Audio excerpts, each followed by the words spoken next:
Well, welcome everybody. It's very good to see you, and we pray that we'll all be well soon. Um, I want to introduce you, Dr. Kathryn Vaggalis of the University of Kansas, who is an expert on local histories.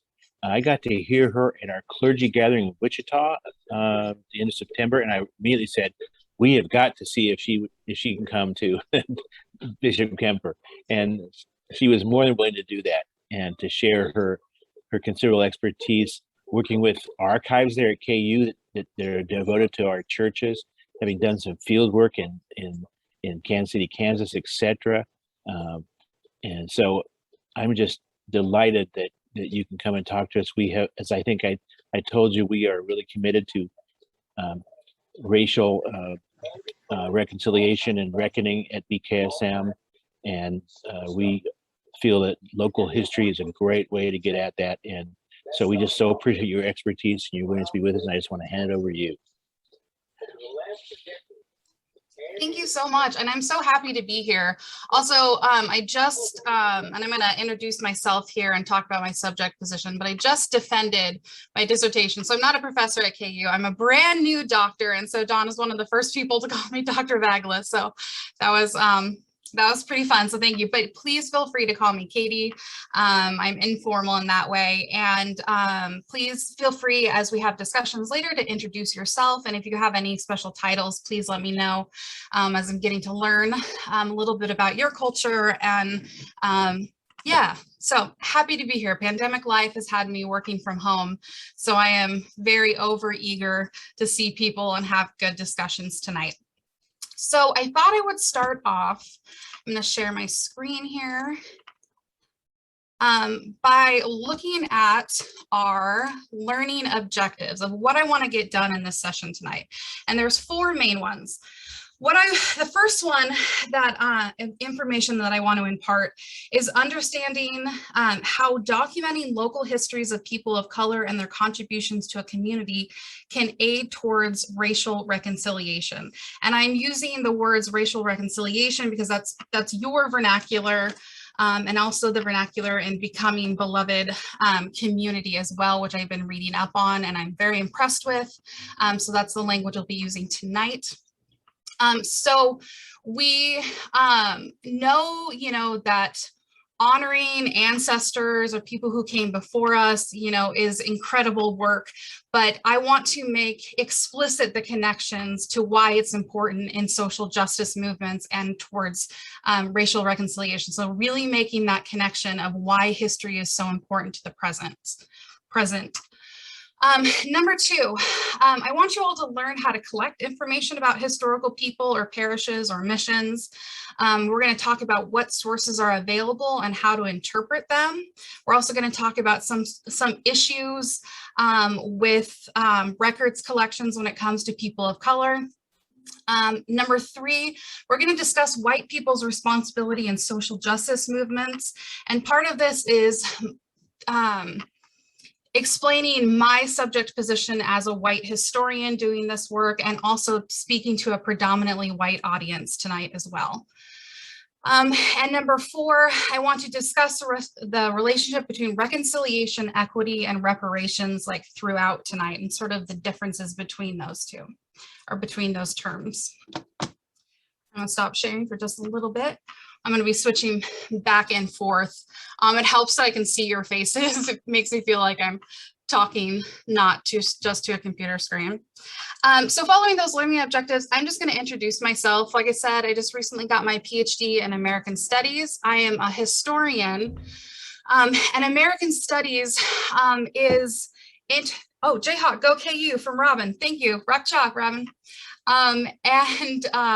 So American Studies looks at North America with an emphasis on the United States. And simply put, it looks at who are Americans and why do they think and act the ways they do, right? What a loaded question put in such simple terms. And it also looks at constructions of myth and power and privilege and all of these ideas. But as simple as it seems, it's really complex, right? We see the ideas, even who are Americans, what qualifies as Americans? Is it people with citizenship? Is it white people? Is it indigenous people, right?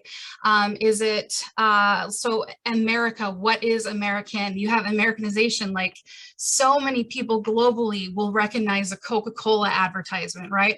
So like the reaches of America and Americanness go far. So that's sort of my work. I'm a scholar of US immigration. I look at immigrant picture brides, the histories of these women coming over predominantly from Japan and Greece, as my research shows, women coming to the United States for arranged marriages. So I think it's pretty fun and pretty cool.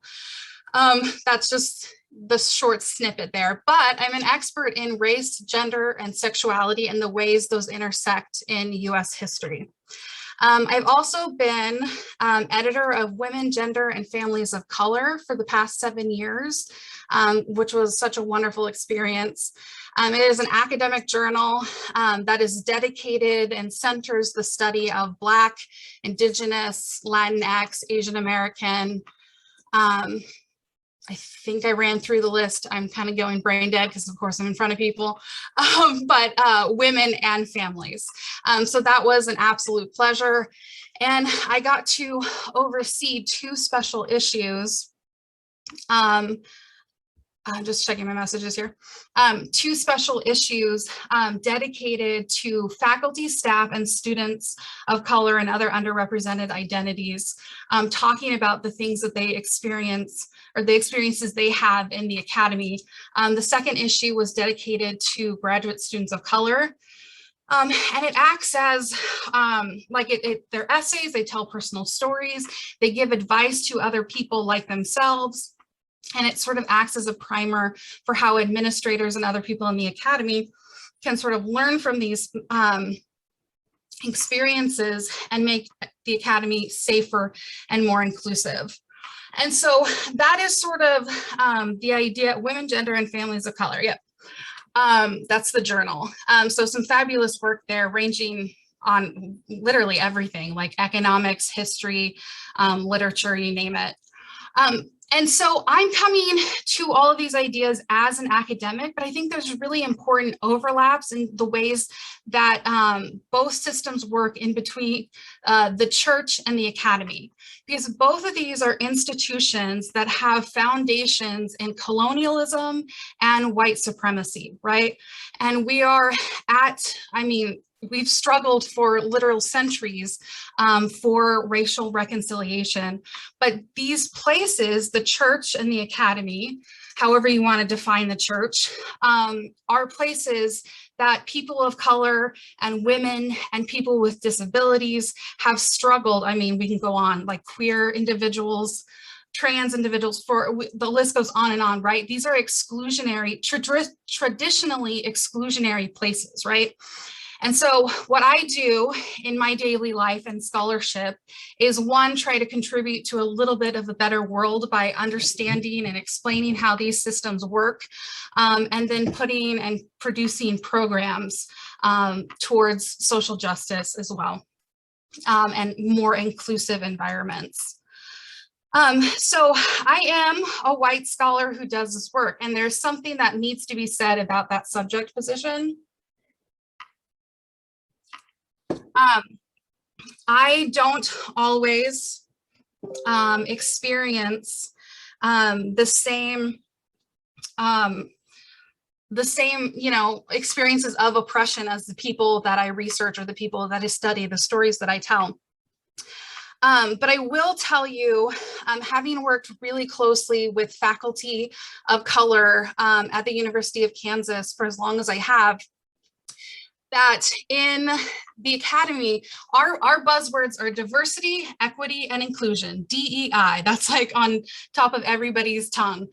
I don't know if that extends outside, but diversity, equity, inclusion is like the buzzword. So working with these faculty members of color and even queer faculty and faculty with disabilities, they are overworked and underpaid for all of the extracurricular activities they take on. So I think that it's really important to foreground that extra labor that goes into that, right? So any committee on diversity and inclusion, any department, anything, any trainings or department, whatever's, anything to do with presentations or judgments on diversity, equity, inclusion, understandably involve these people. But these people are a small pool out of the predominantly white faculty that we have at the University of Kansas, which means the same people are doing this task over and over and over again, right? And they take on the extra burdens of like emotional mentoring, of like the emotional labor of mentoring students of color as well, or queer students, whatever that identity is there. So in that regard, it is important, it's essential for whatever sort of activism you are doing to get the voices of people who are affected first, right? Foreground those voices, foreground those ideas, but also take responsibility if you are white for calling other white people out, right? Nobody in this chat, unless you have some immoral power that I am not aware of, owned Black slaves. None of you were part of lynching campaigns in the 1920s South, right? So there are things that you did not do, but if you are white, you are still benefiting from those systems of power, right? You are still benefiting from a legacy of colonialism, a legacy of violence in your everyday life. So it is, so I take responsibility in that fact. And that is why I take part in this work. And that is, you know, that is the responsibility of white people, right? Is to fix the issue, truly. So I want to encourage you all to get comfortable in the discomfort of speaking of these things, right? Get over the fear of being called out with whatever it is, because we all have, no matter who we are, we have certain privileges and we have other identities that are marginalized in society, right? So like we have ability or our sexual preferences or a gender, right? Maybe we're male or cisgender, right? So there's all of these like intersections of identity. Anything that you're just uncomfortable with, read about. And I know that's, you know, the scholarly nerd in me who stayed in school for so long because she just like didn't want to stop doing school. But read, truly, empower yourselves with this knowledge, because there is, and show of hands, have we heard the phrase white fragility? Like head shaking, yeah, so white fragility. So it's that idea, right, of white people who get called out are quick to offense. They're quick to step back. They're quick to quit, right? And they're quick to take offense. One of the most life-changing things that I decided to do in my life was stop taking it personally when I was called out. And it completely changed my perspective. I am, you know, like, of course, things can be embarrassing or whatever, but take it with a little bit of gratitude and a little bit of humility, knowing that we all live in a complex system that is so much larger than we are and has been around for so long that, of course, all of us make mistakes. All of these things, right? They're hard. They're emotional. We're going to make mistakes, but when you do, acknowledge it. Take a moment, take a step, think about it. Say, sometimes in the past, I said, you know, oh, wow, I didn't, well, thank you for, you know, saying that. It's not easy to call somebody out, so thank them. And I said, I will read up on that. I will read up on that and I'll figure that out. And it turns out I was actually right in that instance, the rare instance, but there is something to be said for that gratitude and that humility, in the sense that we can forward hard and difficult discussions, right? This is a commitment to learn in order to not burden our friends or parishioners of color. Learn so you can meaningfully engage. Nobody wants to have a conversation if they have to explain everything to you, if it becomes like emotional labor, right? You want to become the type of individual, if you are an ally of whatever identity that you are trying to be an ally of, you want to come to the table showing you have done a little bit of work, because only through that little bit of education can you engage meaningfully with people who are different than you, right? And yeah, so let's talk a little bit about color blindness. So the idea of, I don't see color. I'm not racist. I don't see color. Why is that problematic? Why do we know that's problematic? Jane. Well, it erases the culture and the background of the experiences of the person that you are saying that to. If we look at or consider that white is normal, then by saying you don't see color, you basically say, I'm trying to make everybody white, and it just erases all their experience and all their culture that they have to offer from the different space that's so deeply connected to whatever their color or culture or background is. Absolutely. Perfect.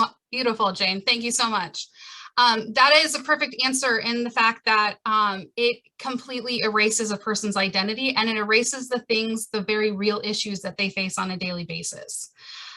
So that right there ties in beautifully with, we're going to go back to this. I'm going to share my screen. The beloved, Becoming Beloved community PDF that I got online and I've been reading up on, because part of why histories and local histories are important to projects of racial reconciliation is this over in the corner on the right here. How can we publicly acknowledge things done and left undone? We know, hopefully we know, because of high school, history, right, and textbooks, these broad ideas and trends that have existed in US history where people have been marginalized or oppressed. We have like Native American genocide and indigenous genocide.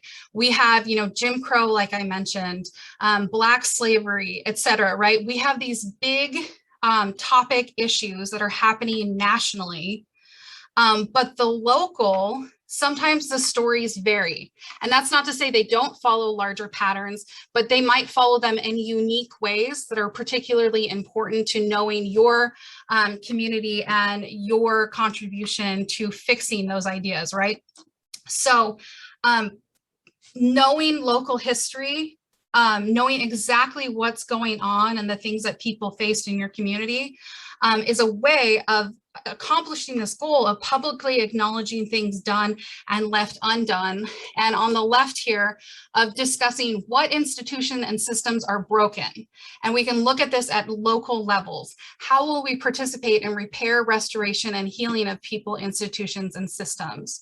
So that, and again, this might be all things that you know and have heard a million times before, but I think it bears repeating. That is this right here from Becoming Beloved Community is the goal of this history work. And I'm not Episcopalian, but these match my goals, right? And this is why I'm really impressed with this. So if you in your personal life are looking for help being a better ally, understanding systems of power, I have 3 sources out of very many, but 3 sources that I am going to recommend to you right now today. And I'll send a little bit of a reading list to your instructors tonight that they'll pass on to you that have these things that we're talking about today in case you want to venture further with them. Layla Saad Me and White Supremacy. It's a workbook. Combat Racism, Change the World, and Become a Good Ancestor. She is so fabulous. We also have Dr. Eddie Moore's 21 Racial Equity Habit Building 21-day, sorry, I left a word out there, 21-day Racial Equity Habit Building Challenge, which is also really good if you want to put some work and some thought into it. And then Ibram X. Kendi's How to Be an Anti-Racist, right? To actively engage these topics. So those are 3 sources, again, because we can't pack everything into one lecture. So for further reading, if you're feeling inspired, go out and do these things. So history, like I said, allows us to identify our wrongs, make room for reparations. So even if they're not our personal wrongs, right, not Katie Vaggalis' wrongs, I'm still, again, in a system where I benefit from those wrongs. So how to identify those things, make room for reparations, and honor the experience of struggle. And honor is different than romanticizing as well, right? So in the New York Times, there was a really great article, and this will be also on your little reading list that I provide you, about the 1619 Project and the long battle over US history. And I bring this up because, and I'm gonna get back to your faces so I can see you again. I bring up the 1619 Project because we all hear, especially in the news right now, that another buzzword going around is critical race theory. So there's this war on knowledge and a war on who gets to talk about what and in what ways. And I see this even at the academy level, right? And I teach in American Studies, and my courses have to do with race and gender and sexuality and immigration and lots of topics that can be difficult to discuss. And on the first day of class, my first semester of teaching, I remember a student raised his hand and said, "So we're talking about race?" And I said, "Yes." And he said, "Don't you think that's a little bit too political?" And I was a little floored, but there's something to that phenomenon, right? So in the biology department, for instance, they can talk about mitochondria and the cell, and they teach their students that, and they don't check in with advisors or of the faculty, and nobody challenges that idea of mitosis, right? And nobody challenges the idea, oh man, I shouldn't try to dig for other biology terms, but the idea is that there are some things that seem, I mean, even these days we can debate if science is accepted or not, but there are things that are accepted as knowledge and are seen as, yes, acceptable at the university. Well, I'm here to tell you that racism and sexism and xenophobia have been equally proven by award-winning, Nobel Prize-winning economists and sociologists in their field who have been gathering data for decades, right? Who have evidence, who are beautiful writers, right? All of this stuff is scholarship. It belongs in the academy, and it belongs in conversations in the church too. So do not be afraid of being political, right? Seek knowledge. That's why the soft sciences are harder to do than the hard sciences, Jane said, and that's absolutely true. Those humanities, we constantly have to fight for it, right? But like I said, that evidence exists. And so right now, and that what that 1619 Project story tells us is there is a big battle of who gets to tell what stories. And the American Historical Association came out, and they have this great quote in defense of the 1619 Project. And they say, but the ideal of an informed citizenship necessitates an educated public. And I would challenge you to think about this quote in the idea of an ideal of informed Christianity, perhaps. So ideal of informed Christianity necessitates an educated public or an educated parish, right? In order to do your jobs as Christians, whatever you conceive that as of, right? Your work towards social justice, you need to be aware of these things. You need to be actively engaged, right? They go hand in hand. Okay, so let's talk about how to do this history now that we sort of like understand those important connections, those significant connections. So for The project that the diocese hired me to do, I was actually hired to do 2 histories, one of St. Philip's in Leavenworth, and one in Church of the Ascension in Kansas City. That Leavenworth church is still defying me in terms of like, I haven't found a lot of sources. So that one is an ongoing project. But for Church of the Ascension in Kansas City, Kansas, I have like an embarrassment of riches. It's fabulous and how many things that I found for this. So for you doing local history work on any parishes nearby you, I wanted to explain some of the things that I found and what you can be looking for. So the Spencer Research Library at the University of Kansas holds the Episcopal Diocese record group. And there's time limits. So like you can't get records from like the past 30 years or something like that. Well, maybe that's not true. Some of it is private and has restrictions on it, but most of it you can access. And Jesse Mylan was a predominant civil rights activist. It later becomes a reverend. He is a Reverend Dr. Jesse Mylan, and he has his papers donated to the Spencer Research Library also. Okay. So you're sharing them on screen. You Oh. have your notes up, not your PowerPoint. okay. My partner just told me I have the wrong screen I'm sharing.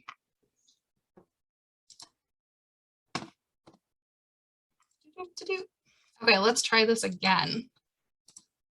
Okay, now are you seeing the PowerPoint? Can I get a thumbs up? Okay, all right. Is that good, Nate? Yeah. Okay, good. Thanks. Thank you for your patience all. And like I said, don't be afraid to, oh, I think somebody might have even chatted me to tell me. Yes, they did. Okay. Anyway, so Spencer Research Library. So Jesse Mylan collections, I found his paperwork too. A lot of the things, so Ascension, what began in 1888 and was sort of merged with St. Paul's, Kansas City, Kansas in 1998. So I found a ton of information on Ascension in its associated church. And what's important about this too is not the fact that they merged eventually, which is important because St. Paul's has like their artifacts and their altar cross, and I'm going to show you some cool pictures of what I found. But because of, sorry, I'm flipping back and forth, but I want to show you there's books. So St. Paul's Episcopal Church, the history, and it's a pretty thick book. And then a photographic history, a bigger one, celebrating 150 years. So I have these 2 publications that have Ascension history in them in kind of interesting ways. Like because St. Paul's was the white parish in Kansas City, they had more money, they had more resources, they had more consistent like priests and money for clergy. So St. Paul's was often giving resources to Ascension. So their histories are intertwined. And also, but interestingly enough, like, so in this book that's from like the 70s, Turner House is a community, like a community house, like for after school programs and community programs and adult education and you name it, right?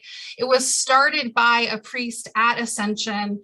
It was funded and all of the efforts for it were really put in by like members at Ascension. And yet it is sort of celebrated as part and parcel of St. Paul's.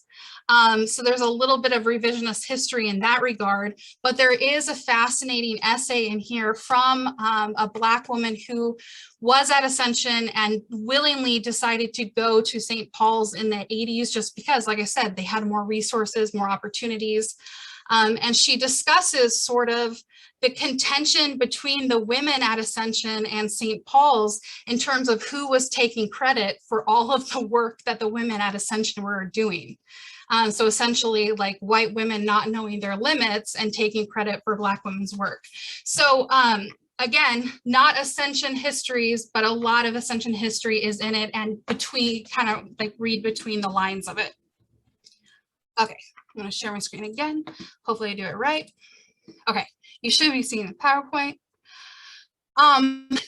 Okay, so at St. Paul's, another cool thing that I wanted to talk about is so the artifacts that are still at St. Paul's. So I got to go and I thought that there would be like maybe an altar cross and an old Bible, and I would go there for like 20 minutes and like come back home to Lawrence. I was there for 3 hours that day. It was an absolute ball. And you can see, and I'm purposely not doing this in presentation mode so I can flip between all my pictures here. But you can see all of like the beautiful baptismal sets that they have left over that are housed at St. Paul's still from Ascension. You have a candle holder. So these things are still present. Like there's the bishop's chair is still there. And we're going to talk a little bit about these later.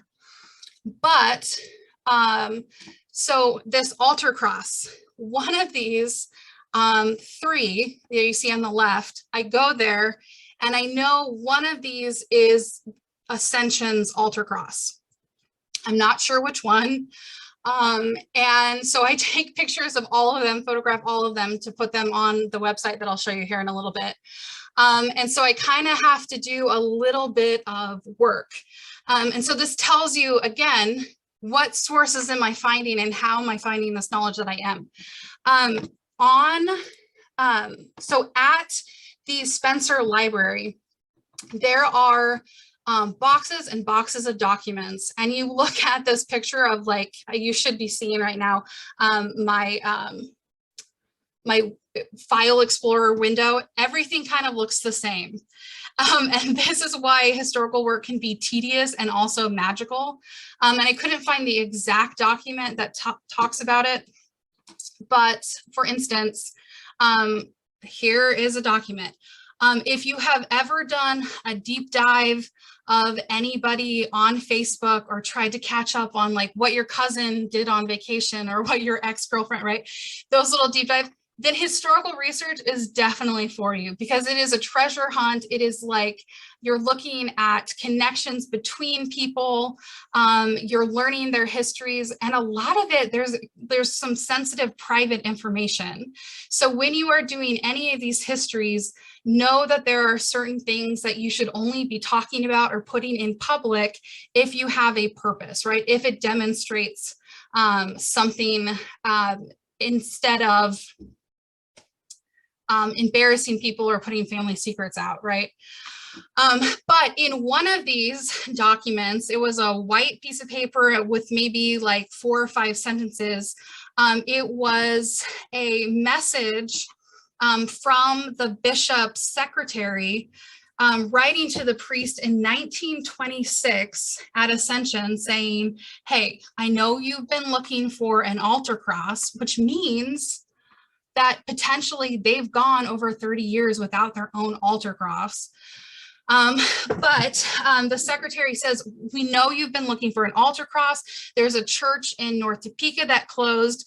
The bishop gave us permission to sell everything except for the items that are given in memoriam to the church. So if you send us, so talking to the priest at Ascension, if you send us $1 for posting and shipping, we'll send you an altar cross. And so I was able to sort of figure out by the dates and the inscriptions on them which one it was, and also by this picture of Ascension Chapel, which is a chapel on the 2nd floor of St. Paul's in Kansas City, Kansas, that they dedicated when the 2 churches merged. So in honor of Ascension, they opened up this beautiful little chapel, and back in the corner is the altar cross, right? And all the altar crosses are now down in like St. Paul's chapel, and they're used regularly between the 3 of them. But I was able to like the little not hump, but that little ball towards the end, I was able to recognize that it was one altar cross over the other. But again, that history came from a simple, like 4 to 5 sentence memo from the bishop's secretary. So there's a lot of tedium that you go through. Sometimes there's some very juicy gossip as well, but there's a lot of tedium that you go through in order to find these little like nuggets of, cool things. So additionally, you can look at newspapers. I found so many rich, wonderful facts about Church of Ascension on newspapers. And I use newspapers.com. That's a subscription service. But you can also use the website Chronicling America. And that has a ton of free newspapers as well. But I created a Black Episcopalians of Kansas website. And this is a project that I'm trying to get the diocese interested in. I'm not sure, but I think I'm going to continue regardless. As a central hub for all of us doing this research across the diocese, across Kansas, to honor Black Episcopalians and their contributions. And I would love to do it through primary sources, right? Through showing the letters, through showing photographs, through showing church newspapers, talking about their accomplishments. And this page right here is talking about Ascension in the news, where you can go and you can click through all of these cool old newspapers. So this is like January 1906, and it gives us the address, and you can click through them. This one is a cool one. Demby was a Black bishop in the Midwest and South. He was like responsible for like 8 or 10 different states. And it shows in, this is from the Kansas City Advocate, which was an African-American newspaper in Kansas City. It wasn't very long-lived, but this is why we have such great details. So in order to honor Bishop Demby, we have piano solos from Miss Nettie Poenix Herndon. Sorry, that was on the spot. I was having to pronounce that. But like instrumental piano, little Esther Johnson played that day, right? So we see the benediction, the invocation, and a little bit about what the bishop said that day. So newspapers are a huge, fun, and it just went blue on me, I'm not sure why, a huge fun part of the process that you're going to find rich information from. Phone books. So if you go to public libraries like the Kansas City Library, or if you go to ancestry.com, old phone books are digitized. And this is really helpful to see where people are living, where churches are located, like addresses. And old phone books also list people's professions, which I think is really interesting in them as well. So you can see where people worked and like what their occupations were. So that can give you an idea. If you have like members listing, it can give you an idea of sort of the social class of the members coming to church as well. Yearbooks, I don't know how that's relevant, but I was in Lincoln, Nebraska recently, and I was able to find my dad's old dorky pictures in yearbooks, and I was delighted by the fact that public libraries have old yearbooks in them. So you can look at youth culture going on as well, maps, old maps at the libraries. Members themselves are part of the richest record groups that you're going to find, just like Jesse Mylan's record group that he donated to the Spencer Library. And yeah, we already talked about public libraries. So oral histories kind of brings me to the next thing that I want to discuss in terms of record issues. And so this is the idea that for so long, white men have controlled the archive. They've controlled the writings, right? So you have Spanish conquistadors coming in the Americas. We don't have the written stories from the indigenous people who survived that moment, but we do have the colonizers' words. And so we're able to sort of like see through that, read between the lines to get some experiences. But this idea that the archive has sort of not traditionally valued women or people of color or people with disabilities. So you have to be clever and creative in order to find them. So we have to recognize that the existence of an oral tradition. And so you have a culture like Black America that had high rates of illiteracy for like close to 300 years. Oral history, stories that have been passed down are hugely important. The Works Progress Administration in the 1930s did interviews with former enslaved people, and those are online as well. So that's a rich history, a rich resource for Black history, because those are all oral histories, right? They're interviews. And in that oral tradition, it reminded me of an account from a supply priest. He was writing the bishop in 1966. And this is what the letter is writing or says. So he's talking about how the bishop, and this would have been Bishop Turner at the time, is really trying to coordinate all of the liturgies and all of the services to make them the same from parish to parish, right? And so Reverend Botello is going to Ascension members, and he's like sort of reinforcing these changes that are happening. So the Reverend writes, the service itself, and Eugene is white, the service itself is being simplified, but there are still some vestigial remains.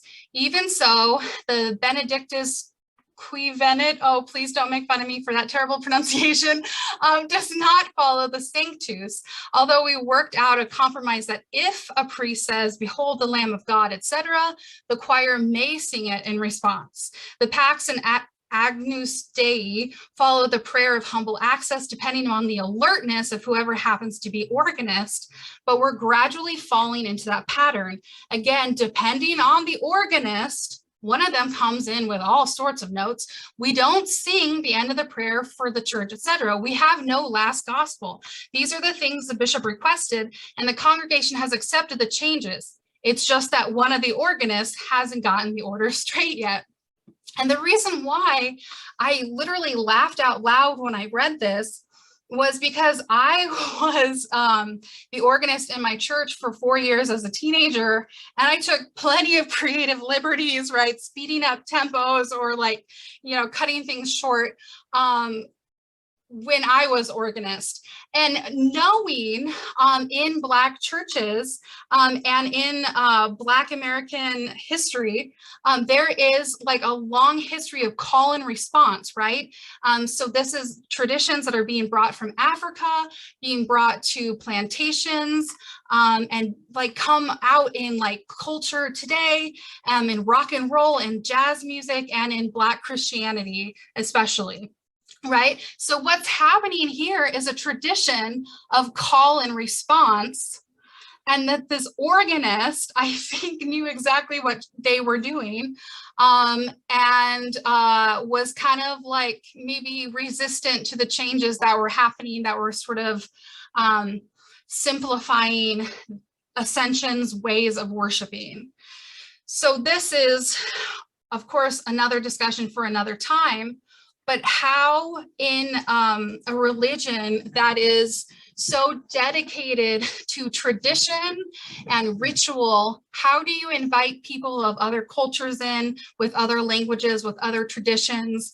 How do you make them feel welcome in your spaces? What can you give up? What can you modify? But again, that's not my place to say, but it is something to think about, right?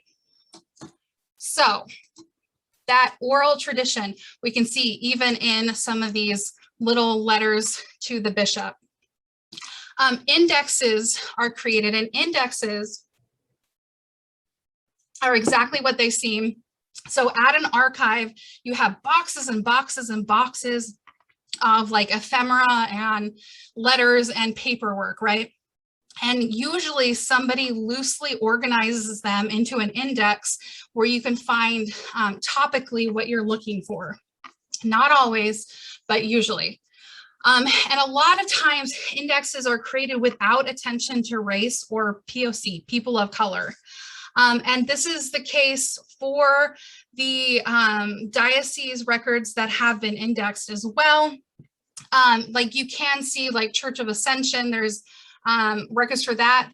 But for instance, I found, and this was the Bishop Thomas Demby, I found from the Negro American an essay that Demby wrote that didn't have necessarily anything to do with Ascension, but it is, and I couldn't find it anywhere online. So this is like a cool archival find.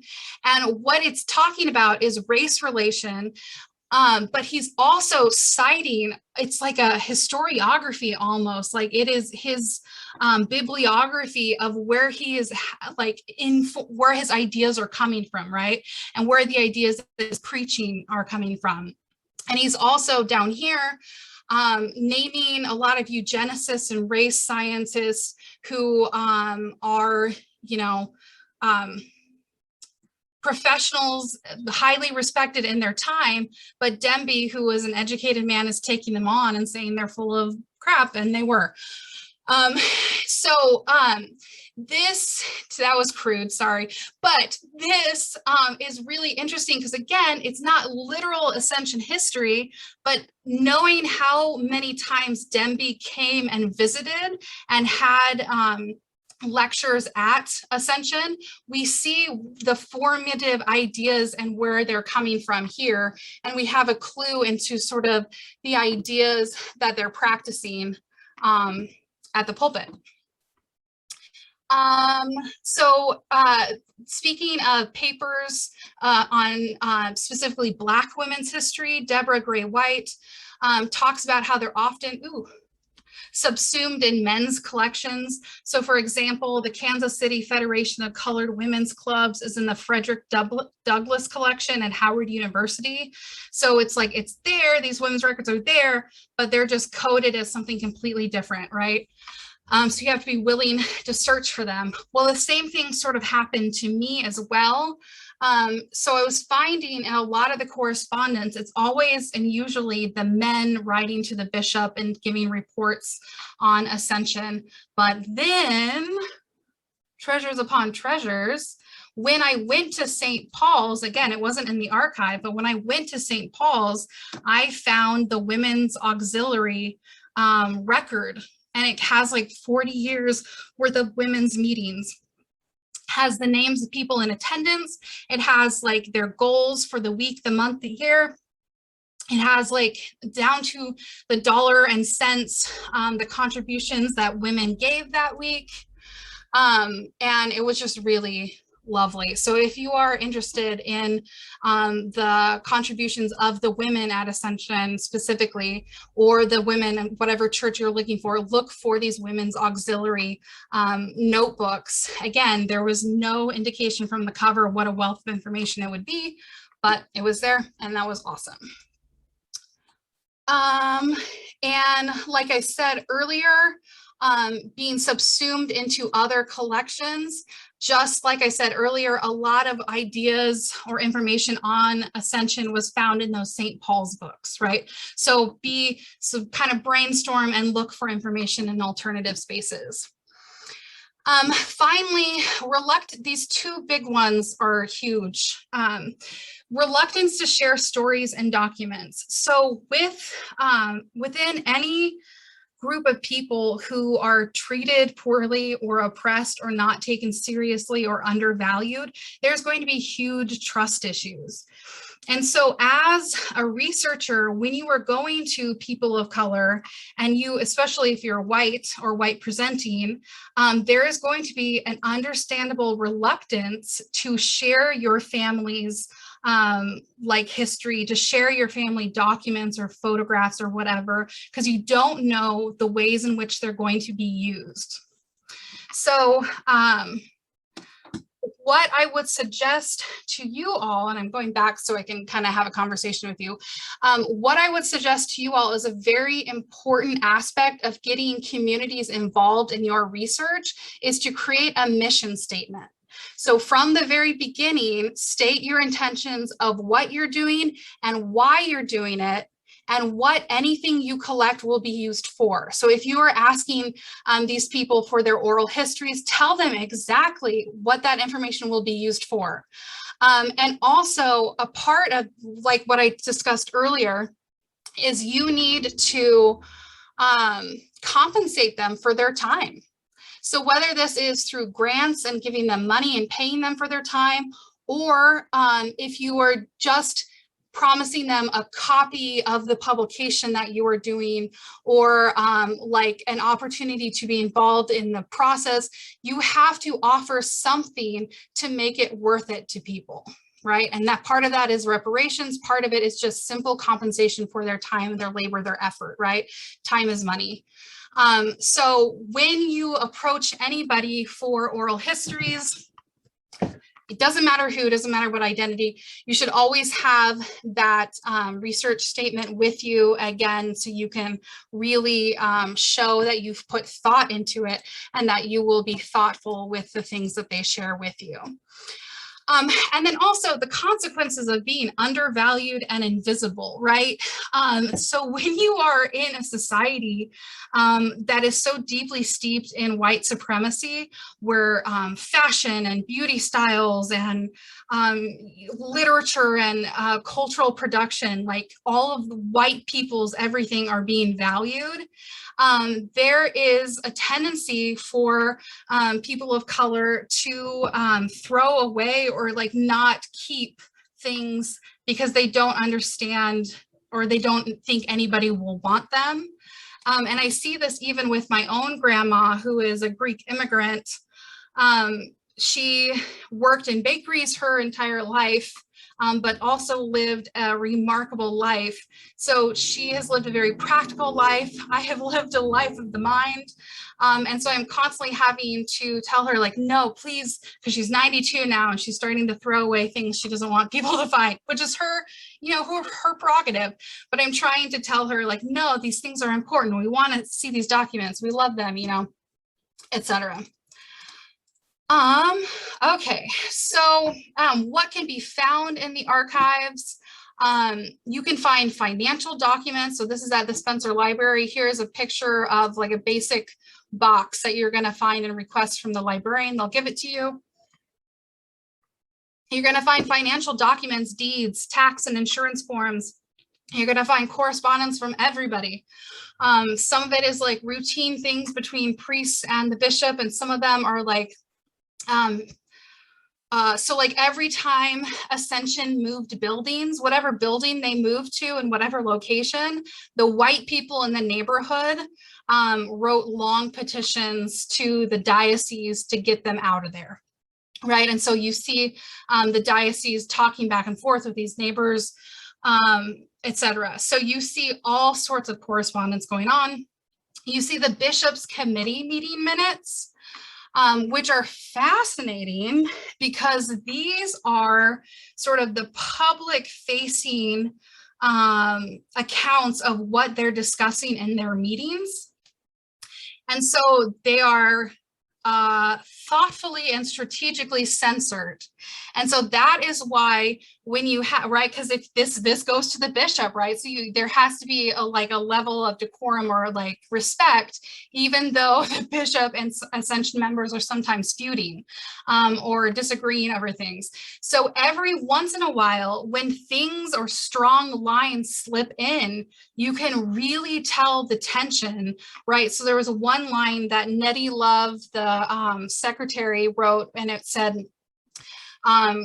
members had a heated discussion about the unfair apportionment expected by the diocese, right? That is huge, you know, like that's by reality TV standards, mild sounding, but that's huge in terms of what a change it is in the ways that these people were talking and reporting, right? And you also have to know that a lot was going on. A lot of frustrations were probably being vented that never make it into those meeting minutes. There's ephemera, which means programs for like Harvest Festival that they had every year. There's postcards, there's photographs. There's issues, there's a whole record group where you can find old copies of the Kansas Churchmen from the 30s, 40s, 50s, 60s and onward. There are not member lists, church registers, or oral histories, but I found those at St. Paul's. I don't have pictures, I don't think, but it was awesome. Sorry. Take my word for it. So I did find like the confirmation and baptism records and everything, all of those names going back to 1906. So that was like such a fun discovery. But what I think I'll conclude, and then we'll open up for discussion, is a paragraph that I wrote in my history. So my history is like pretty boring looking. Like I've got to do a couple of things here and fix it, but it's just like a 15-page like Word document. So it's not exciting. The website project is exciting, and I want to hear if any of you will find that useful, or if you're going to take advantage of that. But what I found in these record groups is I started from like ground zero to build up this history, because I didn't know a lot about this church or its location and whatever. So I didn't know what I was going to find. What I found was 2 short histories that were already written by members in 1948 and in 1988. So I'm just going to read this paragraph, so bear with me, but read along.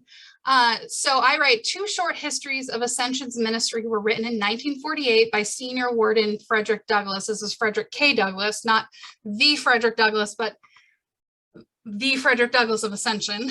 And again in 1988 by then senior warden Reverend Dr. Jesse Milan Sr.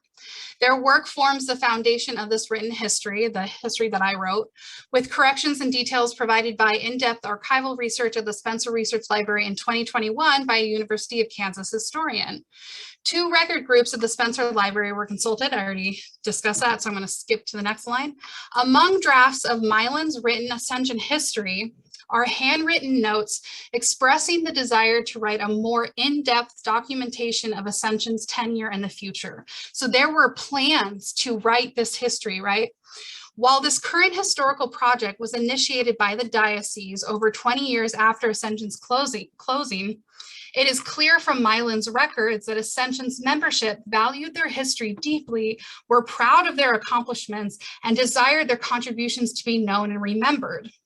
For these reasons, this project belongs to the many Ascension members who, though have passed, speak through the records to testify of the remarkable spirit and dedication that guided Ascension's ministry and ensured its survival for generations.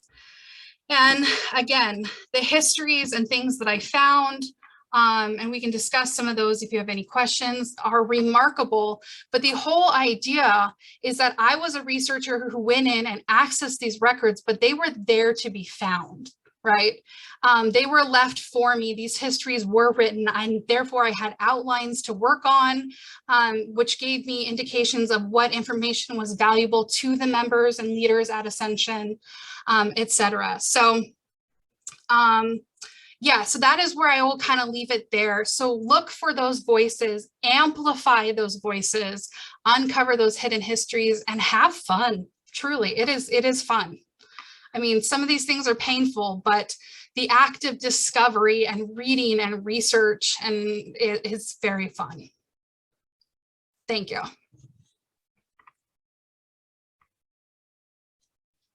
I see some clappy hands. Thank you very much. Thank you, thank you.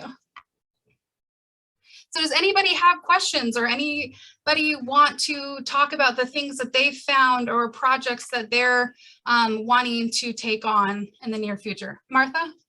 Yeah, well, first of all, I want to say thank you, because several of us on the call tonight just finished taking Episcopal Church history, and for our final project, we have to write a paper of some aspect of the church history, and I've chosen African American Nice. relations.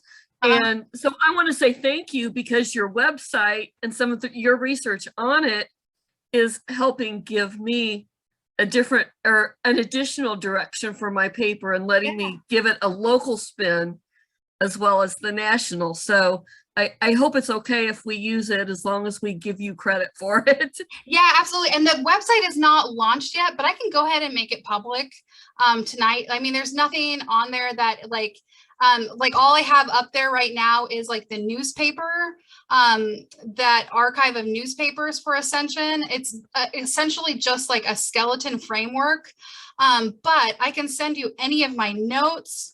And remember, I digitize like thousands of documents. So if you're doing, Martha, a project on this and you're like, I want to see like some documents from the 1920s, let me know and I can share some of these records with you, no problem. Thank you. Yeah, absolutely. They're, you know, public and they're to be shared. So yeah. But yeah, I can go ahead and make that public. The diocese just hasn't like approved it, hasn't said like, yes, we definitely love it. They've been excited about it. I just haven't had that like official in writing, like, do it, Katie. So I've been like kind of hesitant, but let's be brave, I guess. I don't know. Lori, you have your hand up. Yes, if you look in the chat, there's a really good book about a woman named May DeConza, and it's called Have You Seen My Spirit? And it's the story of May DeConza and her slave mother. Oh, wow. And it's by James R. Beck, and he's a parishioner at St. Paul's and Clay Center. And it was really good. It's about, they come to Kansas during the Civil War, and they are even involved in they live in Lawrence during the time of Quantrell's raiders and the raid on Lawrence. But she attended St. Paul's. She was only the only Black person who did. And she kind of kept to herself, but they would not share the chalice. So she had her own chalice that she took communion out of. But just a few years ago, they had a reconciliation service. They went and put a new stone out where she is buried in Clay Center Cemetery, and kind of a little statement, sort of like an apology on the stone. I can't remember exactly what it says, but it's a beautiful story. And this this James Beck that wrote the book, he did all the things you were talking about. He just went back through all these church records, talked to everybody he could think of to talk to about her when he found out she had been a part of their church's history. So you might enjoy looking into her. Yeah, that sounds absolutely fabulous. And James Beck, I have been continued to be impressed by him and the work that he has done. It's interesting. So the idea, and I was going to mention this earlier.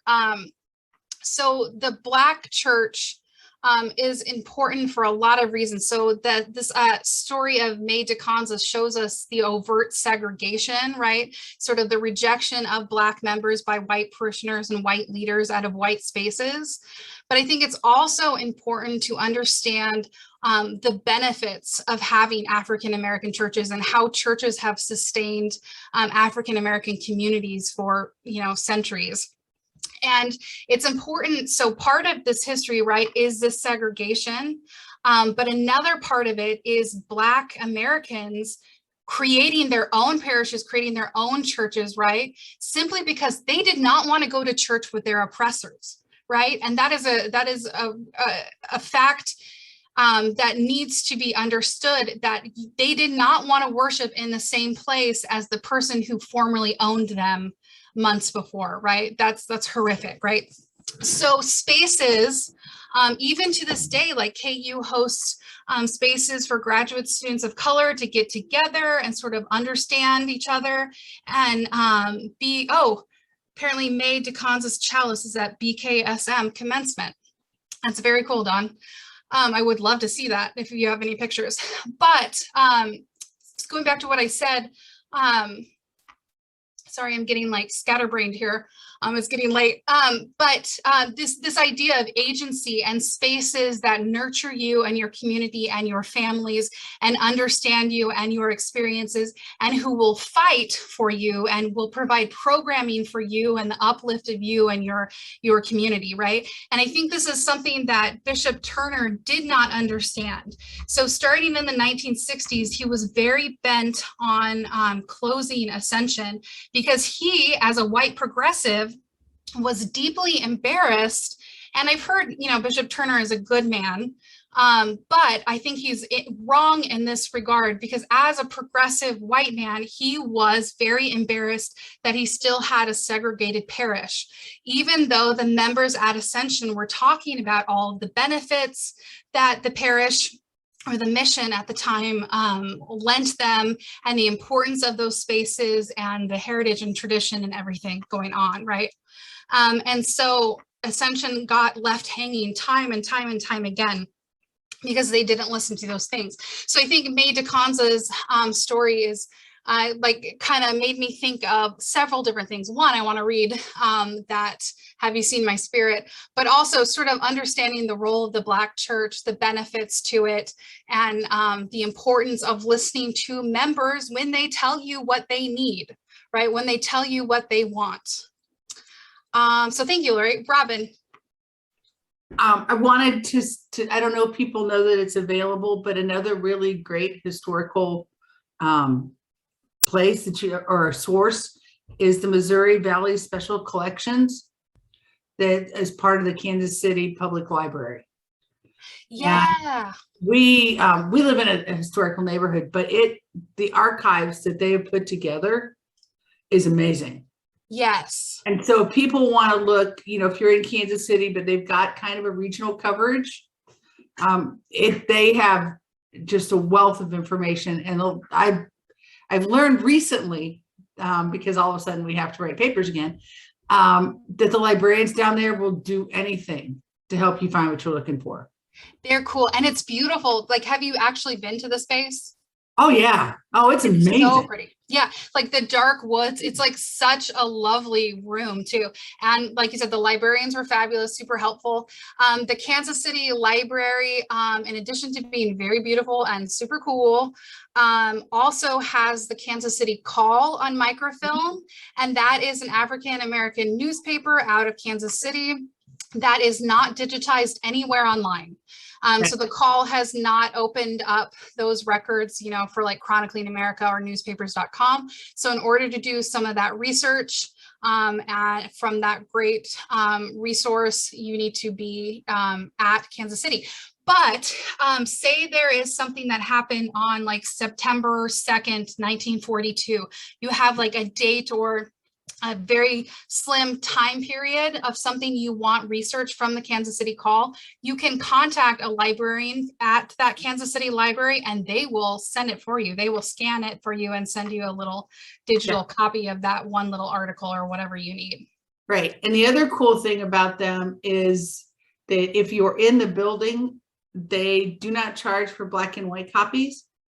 If you need them, and they also have the ability to scan, so you can just send it to your email, but they literally go out of their way to do anything they can to help you find it. But that room is an amazing, that collection, it's not it's huge, but yeah, it is an amazing resource for anybody who wants to do that kind of research. Absolutely. Thank you. That's so brilliant, Robin. Thank you. Because I forgot all about that, but I have been there. Also, I realized it looks like I'm drinking wine, but this is actually soda. I realized as I was sipping it, I was like, I look like a booze hound. Anybody who's drinking right now, I don't judge. I'm just trying to I am wholesomely drinking soda right now.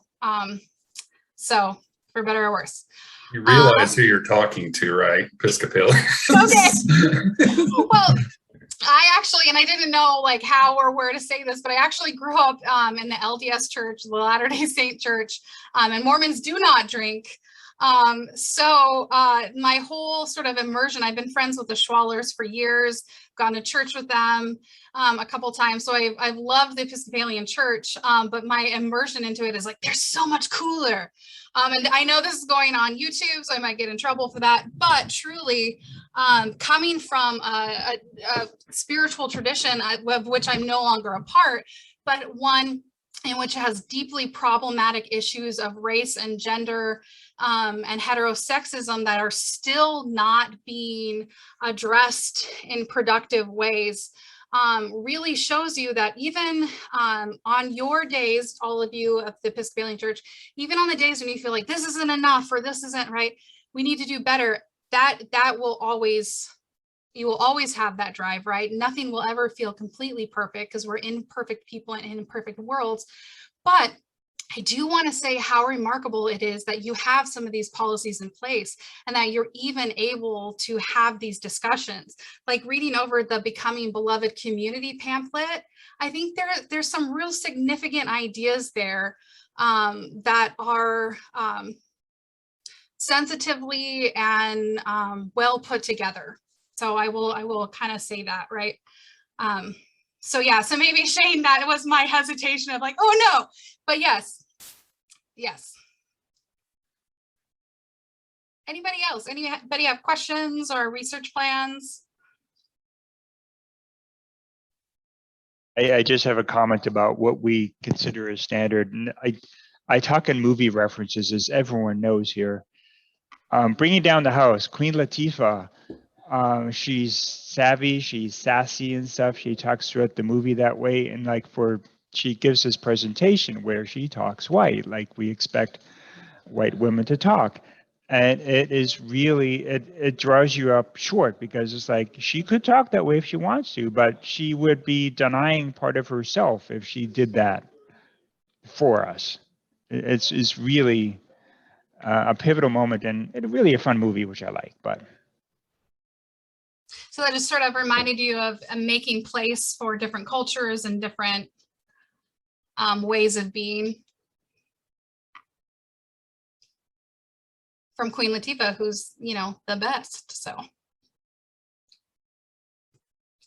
Well, I think I will turn it back over to you, Dawn, if that's okay. But I am always around. And I will have some reading lists and some resources to send probably tomorrow morning because it's getting kind of late. And so, yeah, and if you are starting to do projects of your own or have any questions, please feel free to contact me. Yeah, and it was a joy, an absolute privilege. Thank you for letting me be with you tonight.